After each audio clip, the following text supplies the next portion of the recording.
Todd Dole here, and today we're going to start with our mindfulness training. And I'm going to give an introduction to what actually mindfulness is, and then Master Graham will follow up next week as he continues to talk about mindfulness and specifically mindfulness in Kung Fu and how we can merge those two together. So, what is mindfulness? Well, mindfulness is paying attention on purpose in the present moment, non-judgmentally, as if your life depended on it. Spoken of as the heart of Buddhist thought and action, mindfulness and meditation. It's actually not solely a Buddhist thing. It's actually a universal practice. Mindfulness has aspects of it that apply to all human minds, not just Buddhist minds. So try to divorce yourself from thinking that this is a religious action and think of it more as a human action. Paying attention on purpose in the present, non-judgmentally, as if your life depended on it. Think of your mind as a tool that was calibrated and stabilized like a telescope. So this tool only looks outward like a telescope does. A telescope looks out into the stars. This tool, however, your mind looks inward. So if that telescope was on a waterbed and we were looking at the moon, if we shift even a little bit, that telescope's going to lose the moon, the picture of the moon. So what's needed first is stability, mental stability. And stability that doesn't thwart us, doesn't carry us away to someplace else or distract us from the task at hand, which is observation of ourselves. So how do we do it? How do we observe? Well, we do that through meditation. The deepest of meditation is the same thing as mindfulness. Meditation is a deep tool that we have, but we have difficulty using it in certain times of our lives, perhaps when we're overstressed, and that's why it's a discipline. Meditation is something to be built up and practiced on a regular basis, and it's meditation's about awareness and discernment, clarity of thought, clear seeing, and wisdom. And what kind of wisdom is that? Well, it's the wisdom of knowing the actuality of things versus misperceptions, misunderstandings, and misapprehensions.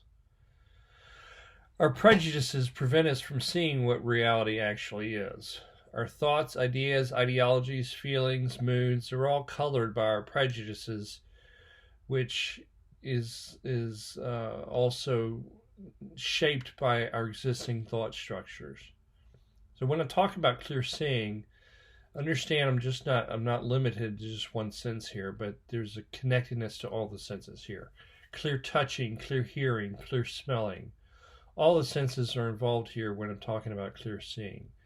It's through the senses that we become aware of reality and know anything at all. So you have to understand there is a type of sense that is a part of the mind that knows non-conceptually, like your sense of orientation in time, the present, past, and future. Then there's a sense of self where the body is in space in relation to objects around you. Then there's the sense of knowing how your body's feeling. These are all actual scientific senses that have been measured in the brain. Our awareness can contain both external and internal. It can contain the world outside of us and the world inside of us. Both the subject and the object, if you will. The I and the do.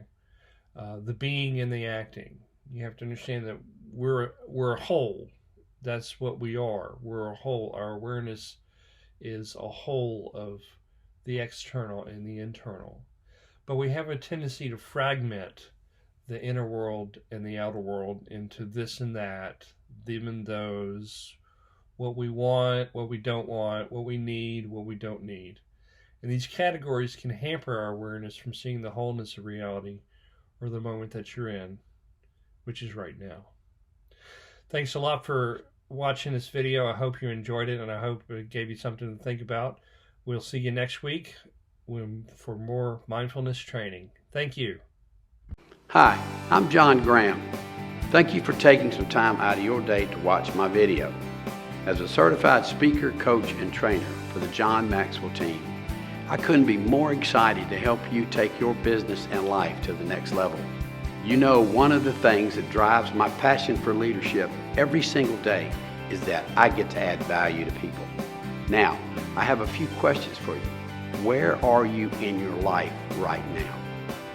What do you want out of your life, and what do you fear the most? Having an answer to these three questions is extremely important because it gives you a goal and allows you to create a path, a set of directions, showing you how to get where you want to be. Your everyday life is filled with choices, and it is those choices that mold the world around you. You need to find your gift and maximize it to serve others, because once you are able to serve others, you start to serve yourself. And that freedom and fulfillment you've been searching for falls into your lap. Now, if you want to increase your performance, productivity, and processes, contact me. I'd love to help you take your business to the next level. And thank you for watching, and have a great day. Being a certified speaker, coach, and trainer for the John Maxwell team means that he is part of a team of elite coaches, teachers, speakers, and professionals taking leadership training, talents, skills, and adding value to people all over the world. Everything rises and falls on leadership.